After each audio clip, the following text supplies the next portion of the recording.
Welcome to our YouTube channel. Are you wondering how to show the TikToks you like to your followers?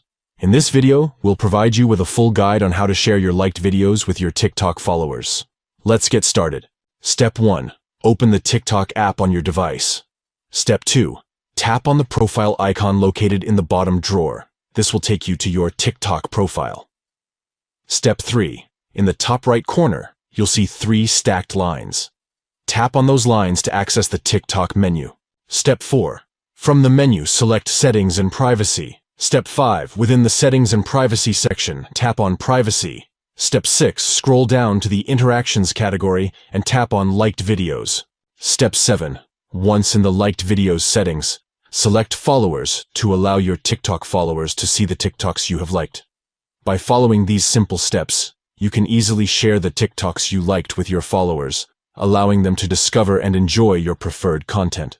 Sharing your liked videos can help build a closer connection with your followers and give them a glimpse into your interests and preferences on TikTok. Thank you for watching and enjoy connecting with your followers through your liked videos.